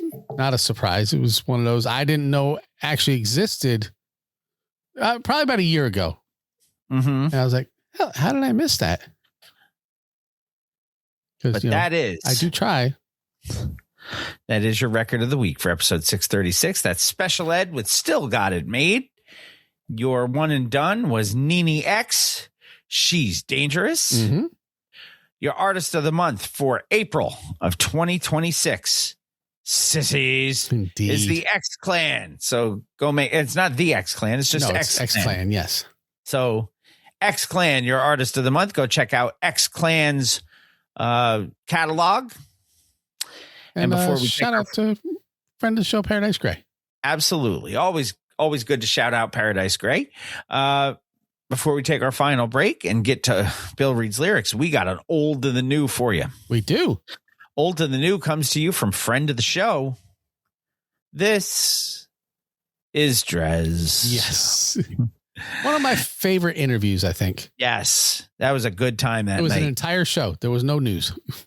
Dres with your old to the new. This is called Dose.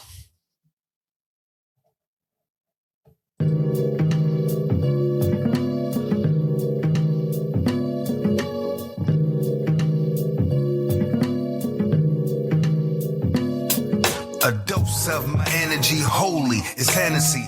Day of my genesis, the birth of longevity. Some things heredity, harping on the heavenly. You strain my pain, entertain what they never be.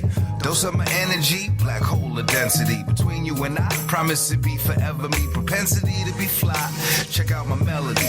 Progression steadily, yeah. Said even when time stands still, the world still split gradually, casually, cool as casual, causing acute casualties. Kill it. I kill before it's concrete, I'll kill again as sentiment, evident as they inhale the cinnamon. Seen beyond the Benjamins that upgrades all in the courses, striving to dive inside of the pool of black resources. Stack it and be cautious, facts, now refocus. No one will make them nauseous, but it's too late with locusts.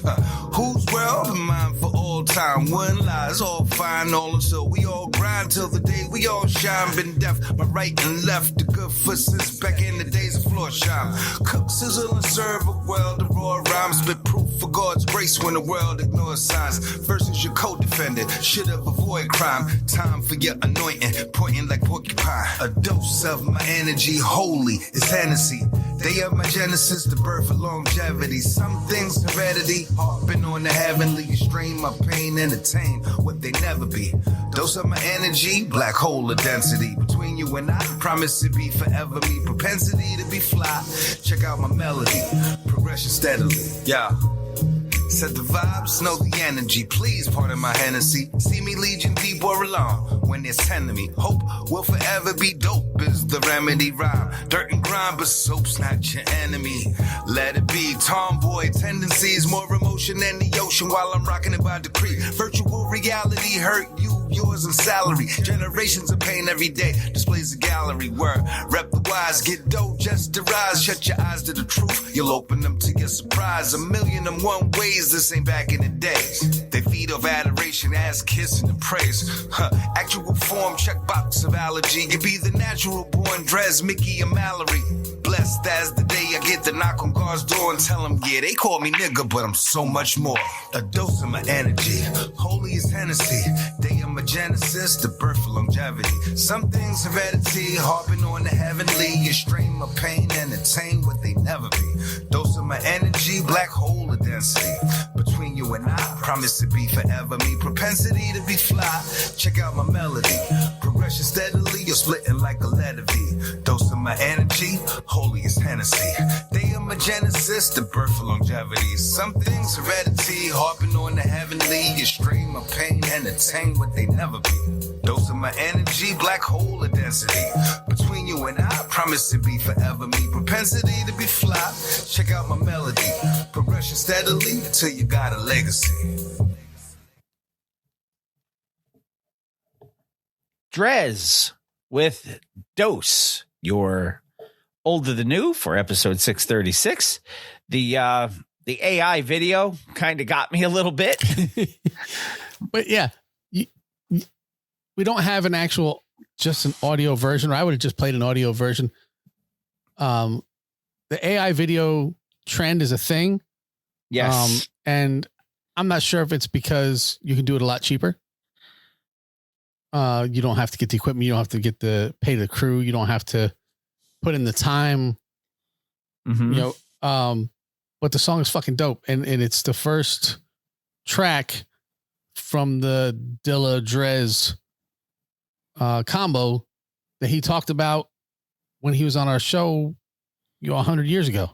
Yeah. That was Dose by Dres. You're older than new. It sounded good. Yeah. I enjoyed the sound of it, but and I just love hearing Dres on a microphone. I mean, whether it's Black Sheep, Evitan, him by himself, whatever it is. Yeah. I did like all the native tongue family in the video, though. Yeah, that was kind of cool. I enjoyed that. So, Dres with Dose, your older than new for episode 636, your record of the week, special ed, still got it made. And your one and done was Nene X with She's Dangerous. We're going to take our final break of the evening.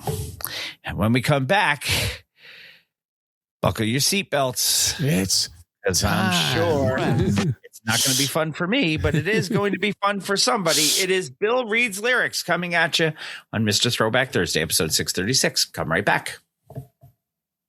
Yo, Dres, it's your turn. Act like gonorrhea and burn, baby, burn. Step into the booth and give them This is Dres. And right now you're listening to my boys Jamie and Bill on Mr. Throwback Thursday. Fellas, keep doing what you're doing. Rock on.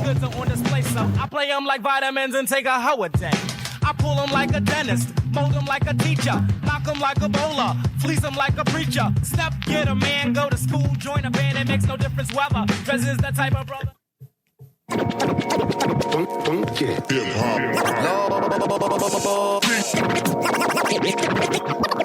But it starts with Bill. I'm Bill S. Preston. It's called reading. Top to bottom, left to right. Group words together as a sentence. Take Tylenol for any headaches. Midol for any cramps. Most people probably don't listen to the lyrics, but they should. Welcome to Bill Reed's Lyrics.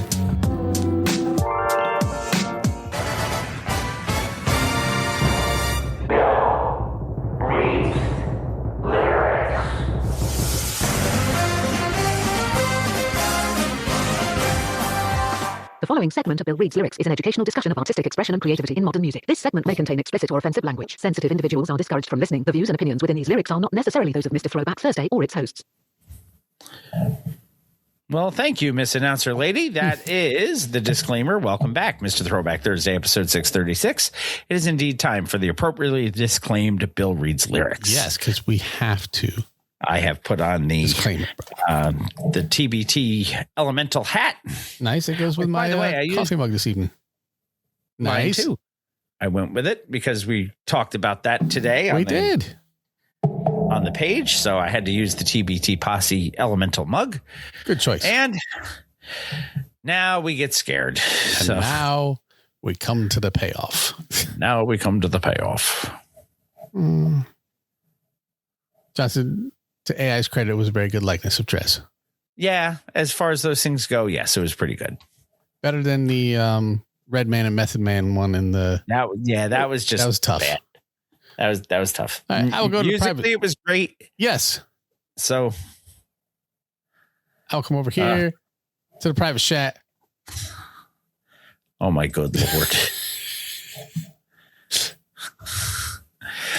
Hey, you know the song Ironic by Alanis Morissette? I do. How nothing in that song is really ironic. It's all just bad luck. Yeah, it's kind of like My Metaphors by Twin Hype, where they're all similes. Yeah. I have a response that's kind of based off of this song title, but I don't want to say it out loud. I will tell you later. It just came to me. Just out of nowhere. All of a sudden I thought it and I'm like, oh, I'm going to go to hell. I won't be alone, but that's fine. Not at all. All right. Where am I starting? Verse 2. And the fact that you even make me do this group. No, but. Oh my good Lord. Really? A guest appearance? Yep. So I'm not making you do this group.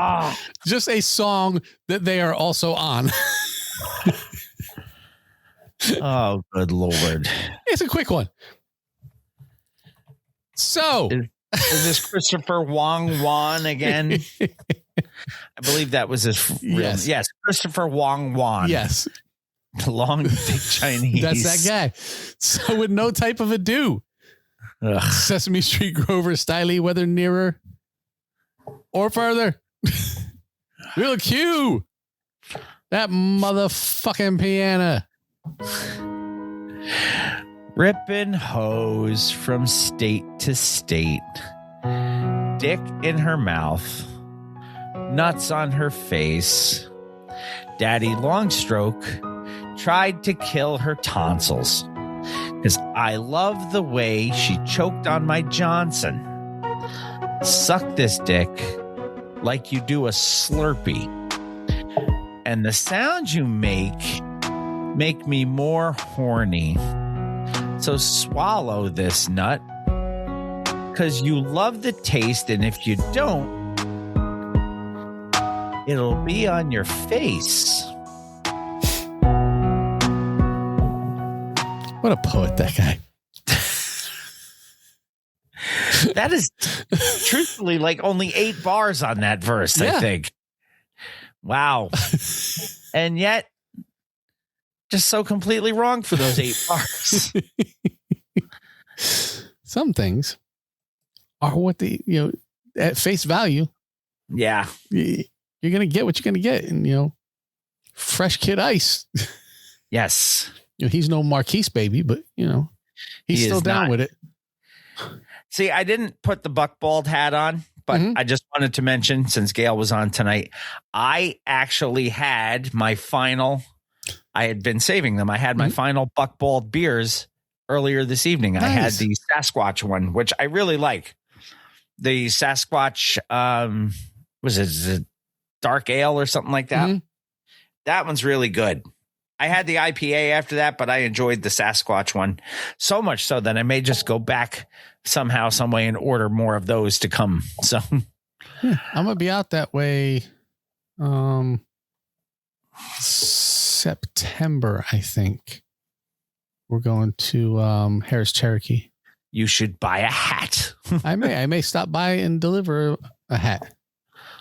Do a hat exchange. Yeah. You give them a TBT hat, they give you a buckbald hat. So. But I have one, just like you have one. Gail got one for each of us. She says she has another box of beer for us. Sasquatch is their award winning, and it makes perfect sense. It's their award winning beer. That one is so delicious. Yeah, and Gail, that's on my list of things to do. We're gonna be, at Harris Cherokee, and it's right down the road, so we're thinking of making that run. Nice. All right, so let me just do this real quick. Please do. Ta-da! Nice. I don't have my black one anymore. Somebody was missing. I think I gave it to Dave Atrabwanda is what it was. I think you did. Yeah, because I was out and he wanted one. Uh-huh. So I sent him the black one and I kept the gray one. Mm-hmm. Did you autograph it? Nah. He's Davey Doo. I was going to say Davey. I've known Davey Doo since 6th grade. I don't think he needs or wants my autograph. We love Davey Doo, though. Hell yeah. All right, so the hat has been changed. I have on the gray hat that turns me from Bill to Phil. Because people have had their fill of Bill, of all of us. So yes. No, I just sit back and watch. And as such, that would mean it is time for you to take us the fuck home. Yes. Mr. Throwback Thursday, episode 636, brought to you in part by our good friends at Def Rugs. DefRugs.com, Facebook, Instagram, Twitter, all at Def Rugs. Handmade, high-quality hip-hop themed rugs brought to you by the original Ruggy Fresh himself, Marshall Fox, and his business associate, the Green-Eyed Bandit, Eric Sermon. Mm-hmm. Get yourself a Def Rug. Enjoy the comfort of running your feet over your favorite hip-hop people like Jamie does every week. Well, during the show, I sit on the EPMD rug. Yes. It's the first one I got, and it's signed by Eric Sermon. Mm-hmm. Over there in the corner, under a pile of shit. That's the only way I can explain it. Is my Universal Zulu Nation rug because I am a Zulu. And that's autographed by Bambaataa. Yeah. And then behind me, we mentioned him earlier. Behind me at the iCade is my Def Squad one. And right there at the top of the steps, technically it's in the laundry room because I haven't found a place to hang it yet, is the Mr. Throwback Thursday one that Fox made, which is fucking awesome. Fox is the best. He is. So go to Def Rugs and get yourself a Def Rug. Yeah. Our good friend Heather Land up in Schenectady, New York, is the owner and proprietor of the Bittersweet Candy Company, and that makes her. And because we mentioned New Edition earlier, she makes candy and chocolate that is handmade, small batch, different, and delicious. Go check them out on Facebook. Order at bittersweetcandy.com. Use our code THROWBACK. Save 10% off your order at bittersweetcandy.com. All sorts of great stuff there. Get yourself the chocolate-covered circus peanuts or the chocolate-covered Swedish fish. Yes. And they shouldn't be melted at this time of year when they arrive. It's getting close around here. Yeah, well, it's still a little, it was chilly up here today. So well, today we only had like 65 today, but it was like 87 yesterday. So we're pushing it here. Yeah. Well, you get it a lot earlier than I do. That's for sure. But that is Bittersweet Candy Company. Go and order today. Get yourself some really good candy and chocolate. Melted Mike's, MLTDMICS.com. Oh, what are we wearing tonight? We are wearing nice. There. Nice. No gas face for Mr. Throwback Thursday. No gas face for KMD. Come on, No, shut the. It's KVB. Or MCP, Mr. Yes. Pants. Melton Mike's, MLTDMICS.com. Hip hop and pop culture themed items from the man who gave us our theme song, Pumice Team Mandola. Get yourself some hip hop and pop culture themed merchandise such as hats, t-shirts, coffee mugs, all at meltonmikes.com. Save 10% off your order there by using the code MR Throwback Thursday at checkout. You know what else you can do? You can get yourself a set of the TBT collector cards, and there's a Pumice T card in that set. Yes, you can. You get those from MrThrowbackThursday.com. You do. Go to the shop and you can get those. Is your shelf looking a little quiet? Does it need some noise? Oh, mine is noisy as hell. It needs the sponsor of question number 7 in Hip Hop Headlines. Article number Super 7. Indeed. Super 7. We've got special landing page set up just for you, whether you're hunting for the hip hop reaction figures or they have the Godzilla. new there's a new Godzilla Cherry Blossom collection. And all of that, you need to grab them through us. Go to super7.com/MR Throwback Thursday. Show Super 7 that the Mr. Throwback Thursday posse runs deep with classic beats and classic toys. Go to super7.com and get yourself some collectibles today. Don't forget to visit us on the social media network, mrthrowbackthursday.com. MrThrowbackThursday.com is the homepage for everything involved in the show. You leave us a voice message by clicking that little microphone that says hit us up, and we will listen to it live on air. So if you want to say something that's going to shock us, that's the way to do it. Shock me. You can also follow us on our social media networks on the artist formerly known as Twitter. We are at _MR_TBT and Bill_MR_TBT. That is also my Instagram handle, Jamie on Instagram at MR Throwback Thursday. MR Throwback Thursday is also where you find us on the TikTok, which Jamie hates, but I do a whole lot. I also repost all of the videos that he puts on there. And those videos, those short videos, also make an appearance not only on Facebook, which we'll get to in a second, but the big one is youtube.com/MRTBT. Yeah. Smash that subscribe button and smash that bell button so you can be notified when we go live. Yes. If enough of you do that and you get other people to do that, we might actually make a couple of pennies from the stuff we do on YouTube, which is crazy. And then we don't have to ask you guys for money. But then you can still give us money by becoming a patron. And we'll go over that in just a second. Please keep giving us money. Yes. Mr. Throwback Thursday, also available on Facebook at Mr. Throwback Thursday and home of the TBT Posse. And if you want to send us emails, go to mrthrowbackthursday.com. If you also want to be part of our Mr. Throwback Thursday street team and help host a TBT game show, email us at tbtposse@gmail.com. Right now, we are still accepting people to play Cool Keith or Gibberish. I've sent out 3 sets of questions and awards. You can also send us emails if you wish. mrthrowbackthursday@gmail.com. Shout outs time. Oh, shout outs go to Gail Dunmeyer, Manny Baez, Sarah Henderson, John Henderson, Hugo Gonzalez, Sanket Patel, the Shrieking Warrior, Jennifer Buchanan, Jason Heath, Jessica Walker, Shane Hatley, Ahoy Mateys, Captain Ricky Schnarr, Mr. Cranky Pants, Brian Hollenbeck, the legendary Kevin Van Buren, Robert Jeffroy, Kate Harvey, Catherine Liska, Jessica Walker, Wanda Calamia, and Gunther. And thoughts go out to Wanda. Yes. We are thinking of you. We read your post earlier today. We don't want to really go into too much detail. I know you As did always. on your post, Yes. but it's not necessarily our place to do so. No. As I told her, the posse's got her back. Absolutely. So our thoughts are with you. Stay strong and make sure Gunther gets all sorts of hugs too. They get all mentioned every week because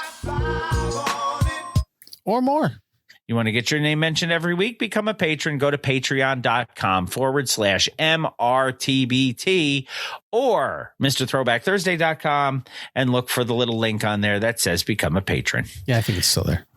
Friends in the industry, don't forget, check out, as always, 1980s Now, Will, Cat, and John.